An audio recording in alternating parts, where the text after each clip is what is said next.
नाज़रीन, इमरान खान ने अपने सियासी कमालात की बदौलत आखिरकार नई इस्टेब्लिशमेंट को राम ही कर लिया, जिसके बाद अब PDM का इक़्तिदार से जाना हर सूरत तय हो गया। शहबाज सरकार जिस तरह साबिक मिलिट्री क़यादत के कंधों पर चढ़कर बरसर इक़्तिदार आई और हर सू अफरा तफरी फैला दी, इसका तोड़ सिर्फ और सिर्फ खान साहब के पास ही है और ये बात इस्टेब्लिशमेंट समेत ताकतवरों को भी बावर हो गई है। दोस्तों, इत्तलात हैं कि शहबाज सरकार ने इमरान खान के जो इस्टेब्लिशमेंट से ताल्लुकात बिगाड़ने की कोशिश की थी वो सारी नाकाम हो गई हैं और उल्टा PDM के लिए परेशानियां बढ़ गई हैं। लेकिन यहाँ गौर तलब बात यह है कि अचानक ऐसा क्या हुआ जो इस्टेब्लिशमेंट PDM की गोद से निकलकर कप्तान से अच्छे ताल्लुकात की ख्वाहिश करने लगी है। क्या इमरान खान और नई मिलिट्री क़यादत के हुस्न इत्तेफाक ने इम्पोर्टेड सरकार के लिए खतरे की घंटी बजा दी है? कराची में किसकी हुकूमत होगी? क्या शहर कायद पीपल्स पार्टी के हाथ से निकल गया है? वीडियो में इन सारे सवालों का जवाब दिया जाएगा और बताया जाएगा कि जनरल आसिम मुनीर ने कप्तान को बड़ा पैगाम भेज दिया। खान के इस्टेब्लिशमेंट से ताल्लुकात बहाल होता देखकर PDM को सांप सूंघ गया। तहरीक इंसाफ ने कराची में भी अपने पंजे गाड़ लिए। अगला मेयर कप्तान का होगा। ज़मान पार्क में अहम मुल्की फैसले तय पा गए। ताकतवरों का इम्पोर्टेड सरकार की मजीद मदद करने से इनकार। नाज़रीन, ये कहावत 100/100 सच है कि दूसरों के लिए जो गड्ढा खोदा जाता है इसमें एक खोदने वाला खुद ही औंधे मुंह जा गिरता है। आजकल यही हाल हमारे हुक्मरानों का भी है। PDM ने 13 जमाती इत्तेहाद तो बना लिया, लेकिन अब इसे काबू में रखना मुहाल हो गया है। इस्टेब्लिशमेंट और मुल्की इदारों को इस इत्तेहाद ने 9 महीने खूब इस्तेमाल किया है और अब जब खान साहब ने पाकिस्तानी सियासत की काया पलट दी है तो सबको ख्याल आ गया कि खान साहब भी पाकिस्तान को चलाने के लिए बेहतरीन चॉइस हैं और यही वजह है कि अब नई मिलिट्री क़यादत ने आते ही खान साहब को हाथों हाथ लिया है और अब इनका आम इंतखाबात का मुतालबा PDM से डंकी की चोट पर पूरा करवाया है। लेकिन यहाँ सवाल ये उठता है कि PDM और इस्टेब्लिशमेंट में ऐसी क्या खटपट हुई जो शहबाज सरकार से जान छुड़ाने के लिए खान साहब की जानब देखा जा रहा? क्या कराची में जमात इस्लामी और PTI का मुश्तरका मेयर आएगा? शहबाज सरकार ने खुद को सियासत में बनाए रखने के लिए कौन सी बड़ी कुर्बानी देने का फैसला कर लिया है? वीडियो में यह भी डिस्कस किया जाएगा कि पंजाब में नई जंग कौन जीतेगा, इस्तीफों की सियासत क्या रंग लाएगी, PTI जमात इस्लामी मुश्तरका कमेटी तश्कील, शहबाज हुकूमत को एक और बड़ा झटका, नून लीग के मरकजी रहनुमा ने PTI में शमूलियत इख्तियार कर ली। नाज़रीन, सूबाई असम्बलियां तो कप्तान ने अपने वादे के मुताबिक तहलील कर दी है, लेकिन अब देखना यह है कि शहबाज सरकार का ऊंट किस करवट बैठता है, क्योंकि इस टोले को न अब एस्टेब्लिशमेंट की हिमायत हासिल है और न ताकतवरों की। PDM और एस्टेब्लिशमेंट के ताल्लुकात में दरार क्यों पड़ने लगी है और आर्मी चीफ ने कप्तान को किस मामले में ग्रीन सिग्नल दे दिया है? इस पर बात करने से पहले हम आपको बता दें कि जमात इस्लामी कराची के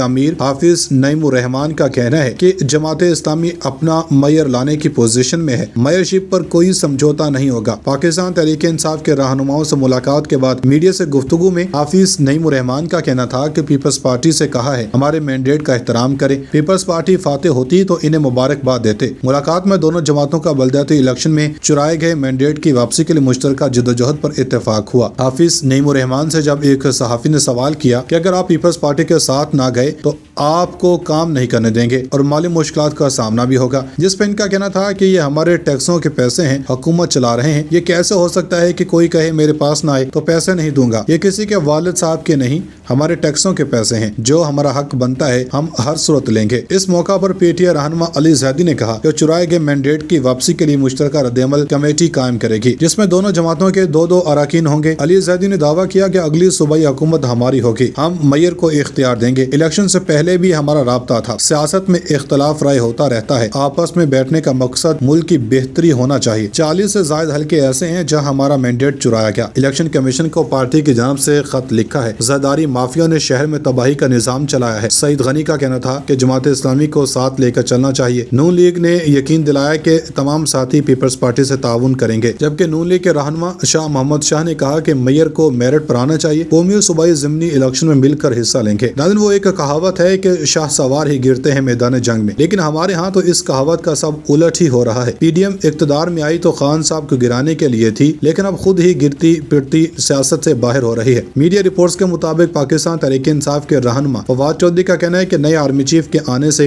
मामलात 50% बेहतर हुए हैं, मजीद भी हो सकते हैं। इन्होंने एक बयान में कहा कि वज़ीर-ए-आज़म शहबाज शरीफ को कौमी असम्बली से एतमाद का वोट तो लेना पड़ेगा। सदर ममलिकत को शहबाज शरीफ के एतमाद के वोट के हवाले से दरखास्त करने जा रहे हैं। इससे कबल एक बयान में साबिक विफाकी वजीर फवाद चौधरी ने कहा था कि सदर ममलिकत अब भी एतमाद के वोट का कह सकते हैं, ये कौमी असम्बली में अपने नंबर पूरे नहीं कर पाएंगे। हम तो पहले कह रहे थे कि इस्तीफे मंजूर करें, अपोजिशन लीडर, पार्लियामेंट लीडर और चेयरमैन PAC का ओहदा PTI को दें। कानून कहता है जिस पार्टी के पास नंबर सबसे ज्यादा है उसका اپوزیشن لیڈر ہوگا۔ بہتر ہوگا کہ باقی ملک بھی عام انتخابات کی طرف بڑھے۔ پی ڈی ایم حکومت نے احمقانہ فیصلے کیے، یہ ہماری گیم میں آ گئے ہیں۔ 800 میں سے 500 نشستوں پر الیکشن ہونے جا رہے ہیں، جن بوتل سے باہر آ گیا اور یہ سنبھال نہیں پائیں گے۔ فواد چودھری نے تحریک انصاف کے مزید 35 اراکین کے استعفے منظور ہونے پر رد عمل میں کہا کہ ہمارے استعفے قبول کرنے کا شکریہ، لیکن جب تک آپ 70 مزید استعفے قبول نہیں کرتے، لیڈر آف اپوزیشن اور پارلیمانی پارٹی کے عہدے تحریک انصاف کے پاس ہی آنے ہیں، اور پبلک اکاؤنٹس کمیٹی بھی تحریک انصاف کا حق ہے۔ اور دوسری جانب ناظرین کرام، آپ کو بتاتے چلیں کہ رانا ثناءاللہ نے کہا کہ سلمان شہباز اور جہانگیر ترین کی ملاقات سے متعلق کہ سلمان شہباز اور جہانگیر ترین سے یہ پہلی ملاقات نہیں، سلمان شہباز پہلے بھی جہانگیر ترین سے ملاقات کرتے رہے ہیں۔ حمزہ شہباز شریف والدہ کی عیادت کے لیے بیرون ملک مقیم ہیں۔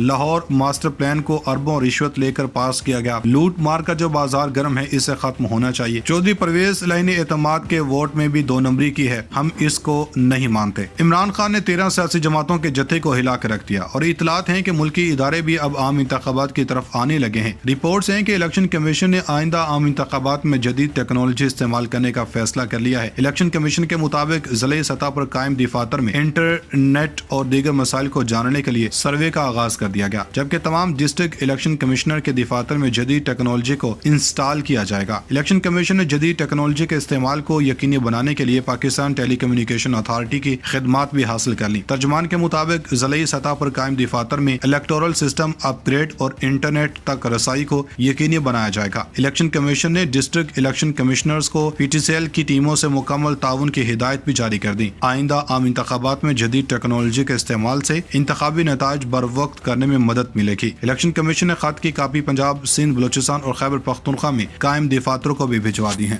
ناظرین، زمان پارک میں تحریک انصاف کا رجیم چینج سرکار کے خلاف اگلا لائحہ عمل تیار ہو گیا، جس کو جان کر پی ڈی ایم اس وقت پریشانی کے عالم میں ہے۔ اطلاعات کے مطابق چیئرمین تحریک انصاف عمران خان کا کہنا ہے کہ حکومت کی عدم توجہ کے باعث دہشت گردی بڑھ رہی ہے۔ بارڈرز کا کنٹرول وفاقی حکومت کے پاس ہے۔ خیبر پختونخوا پولیس دہشت گردوں سے نہیں لڑ سکتی۔ میں نے پہلے کہا تھا کہ قبائلی علاقوں میں دوبارہ مسائل ہوئے تو پورا پاکستان متاثر ہوگا۔ تفصیلات کے مطابق عمران خان نے اسلام آباد میں منعقدہ سیمینار سے ویڈیو لنک کے ذریعے خطاب کرتے ہوئے کہا کہ جب بیٹھ کر بات نہیں کریں گے تو دہشت گردی رکے گی نہیں۔ انہوں نے تجویز دی کہ وفاقی حکومت بیٹھے اور دہشت گردی کے خلاف پلاننگ کرے۔ ملک کا سب سے اہم مسئلہ معیشت ہے۔ معاشی مسائل کو حل نہ کیا گیا تو نقصان ملک کو ہوگا۔ NFC فنڈ میں سے پیسے دینے کا دعویٰ کیا تھا لیکن نہیں دیے گئے۔ حکمرانوں سے کہتا ہوں لوگوں کو گمراہ نہ کریں اور جھوٹ نہ بولیں۔ میرا ہمیشہ سے موقف رہا کہ امریکہ کی جنگ میں نہیں پڑنا چاہیے تھا۔ میرے موقف کے بعد مجھے برا بھلا کہا گیا، تنقید کی گئی اور طالبان خان کہا گیا۔ امریکی انخلا کے بعد پاکستان کے پاس ہمسایہ ملک کے ساتھ دوستی کا سنہرا موقع تھا۔ پاکستان میں سب سے زیادہ نقصان خود کش حملوں سے ہوا۔ امریکہ کے پاس بھی خود کش حملے روکنے کا طریقہ کار نہیں تھا۔ سابق وزیر اعظم کا کہنا تھا کہ فاتح انضمام سیاسی کوششوں سے ممکن ہوا۔ حکمرانوں نے کیا کیا؟ سلام متحسن کے نام پر دنیا سے پیسے مانگ رہے ہیں۔ آج ملک کی معیشت کے حالات سب کے سامنے ہیں۔ کراچی میں جرائم کی وارداتوں میں اضافہ ہو رہا ہے۔ فاتح انضمام کے بعد صوبوں نے 3% بجٹ فاٹا کو دینے کا اعلان کیا۔ پنجاب اور خیبر پختونخوا نے پیسے دیے، باقی دونوں صوبوں نے انکار کر دیا۔ نون لیگ کی وفاقی حکومت نے خیبر پختونخوا کے فنڈز روک دیے۔ عمران خان نے مزید کہا کہ ہمارے دور میں ملک 6% پر ترقی کر رہا تھا۔ پاکستان میں حالات بہتر ہوئے، کرکٹ میچز شروع ہوئے۔ حکومت نے قومی سلامتی کمیٹی کے اجلاس میں وزیر اعلیٰ خیبر پختونخوا کو نہیں بلایا گیا تھا۔